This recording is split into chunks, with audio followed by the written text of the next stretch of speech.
আপনারা যারা চাকরির পিছনে দৌড়ান, ওয়ারেন বাফেট বলছে তুমি তখনই সফল যখন যখন তুমি বসে থাকবা ঘরে, তারপরে তোমার অ্যাকাউন্টে টাকা ঢুকবে, তাহলে তুমি সফল।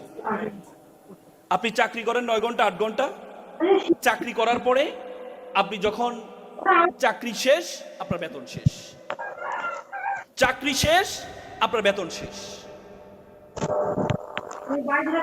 তার মানে আপনার সফল তখনই হবেন আপনি ঘরে বসে থাকবেন। দেখেন আমাদের একটা মানুষ, ধরেন আপনি 30,000 টাকা বেতনে চাকরি করেন, 30,000 টাকা, 10 ঘন্টা কাজ করেন প্রতিদিন। যদি 10 ঘন্টা কাজ করেন তাহলে প্রতি ঘন্টার বেতন কত দাঁড়ায় বলেন তো? 100 টাকা। যদি 60,000 টাকা বেতন তাহলে প্রতি ঘন্টার 200 টাকা, 200 টাকা। তার মানে আপনি 60,000 টাকা বেতন হলে আপনার প্রতি ঘন্টা হয় মাত্র 200 টাকা আপনার স্যালারি। আপনার হাতে কয় ঘন্টা আছে? 24 ঘন্টা। 24 ঘন্টাতে বেশি আছে। আপনার যেমন 24 ঘন্টা, ওয়ারেন বাফেটের 24 ঘন্টা, স্টিভ জবসের 24 ঘন্টা, মার্ক জুকারবার্গের 24 ঘন্টা। এই জন্য আপনাকে অন্যের 24 ঘন্টা আপনার অধীনে নিয়ে আসতে হবে। সেটা কেমন? অন্যের 24 ঘন্টা আপনার অধীনে আপনাকে নিয়ে আসতে হবে। তার মানে কি? আপনার অধীনে 10 জন কাজ করবে, এই 10 জনের 24 ঘন্টা, 10 জনের 10 ঘন্টা করে করে আপনার অধীনে নিয়ে আসতে হবে, তাহলে আপনি সেরা হইতে পারবেন। আর আপনি যদি বলেন না আপনার যে ঘন্টা আছে সেটাই করে আপনি বড় হবেন, আপনি বড় হইতে পারবেন না। আপনি বড় হইতে পারবেন না। এই জন্য অন্যের ঘন্টাকে আপনার ঘন্টার সাথে যদি যুক্ত করতে পারেন তাহলে আপনি সফল হবেন। এই জন্য ব্যবসায়ী হওয়ার জন্য আমি কয়েকটা গুণের কথা বলবো আপনাদের। ব্যবসা শব্দের মধ্যে যে গুণগুলো আছে, প্রথম হচ্ছে, দেখেন ব্যবসা, এখানে যারা আছেন অনেকে চিন্তা করেন পৃথিবীতে যত পেশা আছে, একমাত্র পেশা, যে পেশার কথা আল্লাহ কোরআনে বলেছেন, আল্লাহ বলছে আহাল্লাল বাইয়া ওয়া হাররামার রিবা, আমি তোমার জন্য ব্যবসাকে হালাল করেছি। পৃথিবীতে কোনো পেশার কথা কোরআনে উল্লেখ নেই, শুধু ব্যবসার কথা বলা আছে। আশারে মুবাশশারা, যারা জান্নাতের সুসংবাদ পেয়েছেন, যে 10 জন, তার মধ্যে 9 জনে ব্যবসায়ী ছিলেন। আল্লাহ রাসূল নিজে ব্যবসায়ী ছিলেন, তার ওয়াইফ ব্যবসায়ী ছিলেন, তার 4 খলিফা ব্যবসায়ী ছিলেন। তার মানে আপনি ব্যবসায়ী হওয়ার জন্য এত হীনমন্যতা ভোগেন কেন? হীনমন্যতা ভোগেন কেন? আপনার সবসময় মনে করেন টাকা লাগবে, ব্যবসার টাকা ছাড়া তো ব্যবসা হয় না। না, যারা বড় বড় ব্যবসায়ী হয়েছে তাদেরকে জিজ্ঞেস করে দেখেন তারা কত টাকা দিয়ে শুরু করেছে। তারা কত টাকা দিয়ে শুরু করেছে জিজ্ঞেস করে দেখেন। পৃথিবীতে সবসময় টাকা লাগে না ভাই। পাঠাও, উবার, তাদের নিজস্ব কোনো গাড়ি আছে? গাড়ি আছে, একটা গাড়ির মালিক তারা, কিন্তু লক্ষ লক্ষ গাড়ি। পৃথিবীর যে দেশে যাবেন উবার আপনার অ্যাক্টিভ। পৃথিবীর কোটি কোটি গাড়ি তারা ডিল করে কিসের মাধ্যমে? শুধুমাত্র একটা সফটওয়্যার কারণে। তার কি টাকা লাগছে? পাঠাও, ইলিয়াস, তারা যে এই করেছিল, তাদের নিজস্ব কোনো গাড়ি আছে? স্টুডেন্ট অবস্থায় তারা এই অ্যাপসটা তৈরি করেছিল। তার মানে শুধুমাত্র thinking is a very important. আমি কিছু আগে সিঙ্গাপুর গিয়েছি। সিঙ্গাপুর যখন মালয়েশিয়া থেকে তাদেরকে বের করে দেওয়া হয়, বলা হয় যে সিঙ্গাপুরে একটা ফিশিং ভিলেজ বলা হতো। ফিশিং ভিলেজ মানে সেটাতে মাছ ধরার একটা গ্রাম। মালয়েশিয়া তাদেরকে বের করে দিয়েছে, সেখানে নিজস্ব কোনো কিছু নেই। সিঙ্গাপুরের বলা যায়, সিঙ্গাপুরের থেকে যখন বিমান উঠে, বিমান উপরে উঠতে উঠতে তাদের সীমানা শেষ হয়ে যায়। সেই সিঙ্গাপুর এখন পৃথিবীর একটা বিজনেস হাবে পরিণত হয়েছে।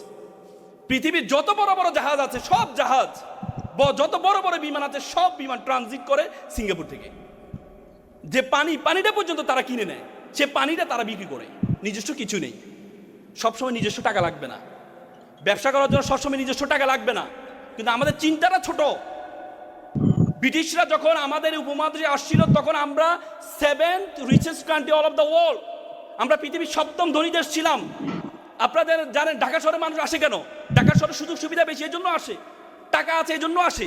ব্রিটিশরা এখানে কেন আসছেন? কারণ এখানে টাকা আছে।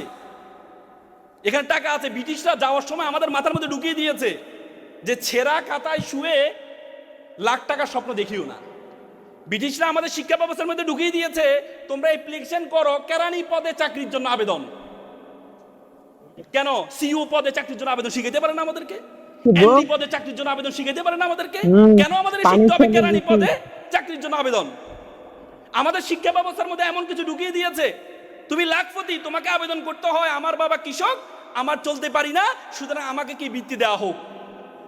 মিথ্যা থেকে শুরু করেছে তোমাকে শিক্ষা। ছোটবেলা হাতিম মাটিম ডিম, তারা মাঠে পারে ডিম, এমন কোনো প্রাণী আছে? না, তোমাদেরকে শেখানো হয়েছে, আমাদের মধ্যে শেখানো হয়েছে ডিভাইড অ্যান্ড রুল ব্রিটিশদের। তারা বলে যে তোমরা সবসময় একজন একজনের পিছনে লেগেই থাকবি, তোরা আর অন্যদিকে তাকানো তোদের চিন্তা করতে হবে না, নিজের লেগে থাক। এই জন্য দুই বাংলাকে ভাগ করে দিছে, কাশ্মীরকে ভাগ করে দিছে, দুই পাঞ্জাবকে ভাগ করে দিছে। পাঞ্জাব দুই ভাষা একই, কিন্তু রাষ্ট্র হচ্ছে দুইটা, একটা হচ্ছে লাহোর আর একটা হচ্ছে হরিয়ানা। কাশ্মীর একটা জম্মু কাশ্মীর আর একটা আজাদ কাশ্মীর ভাগ করে দিছে। বাংলা পশ্চিম বাংলা পূর্ব বাংলা ভাগ করে দিছে, যে তোরা তোদের পিছনে লেগে থাক। এই জন্য আপনারা এখানে যারা আছেন, চাকরির জন্য আন্দোলন করবেন না ভাই, চাকরির জন্য আন্দোলন করবেন না। আল্লাহ তাআলা আপনাকে অনর্থক সৃষ্টি করে নাই, আল্লাহ তাআলা আপনাকে অনর্থক সৃষ্টি করে নাই। উদ্যোক্তা হওয়ার স্বপ্ন দেখেন। উদ্যোক্তা হওয়ার জন্য আমি কয়েকটা পরামর্শ করে আমার কথা শেষ করব। প্রথম, বিজনেসম্যান হওয়ার জন্য প্রথম যে বর্ণটি আছে সেটি হচ্ছে B. B B for B positive. Positive চিন্তা করেন আপনি। আমরা সবসময় নেগেটিভ চিন্তা করি, আমরা সবসময় নেগেটিভ চিন্তা করি। আরে আমি তো একটা সফটওয়্যার খুলবো, আমি একটা ওয়েবসাইট বানাবো, আমি একটা ফার্ম তৈরি করব, আমার ফার্মে আমি ডিপ্লোমা করেছি, মানুষ যদি শুনে ডিপ্লোমা করছি তাহলে কি আমার ফার্মে কি ইনভেস্ট করবে? আমরা সবসময় নেগেটিভ চিন্তা করি, বাঙালি হিসেবে আমরা নেগেটিভ। পৃথিবীতে এত খেলা থাকতে হাডুডু কেন আমাদের জাতীয় খেলা? দেখবেন হাডুডু একজন আগালে পাঁচজন পিছন দিয়ে ধরে রাখে, আবার পাঁচজন দাঁড়িয়ে থাকলে একজনকে খোঁচা মারে, হা ডু ডু।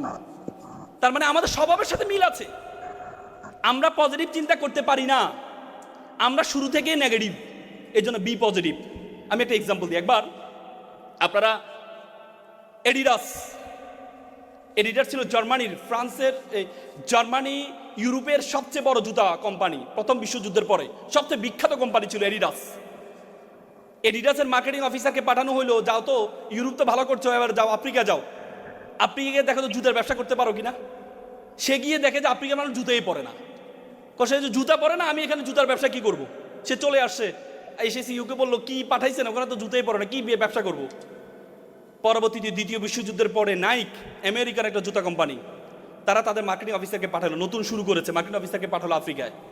মার্কেটিং অফিসার গিয়ে দেখে যে আফ্রিকার মানুষ জুতা পরে না।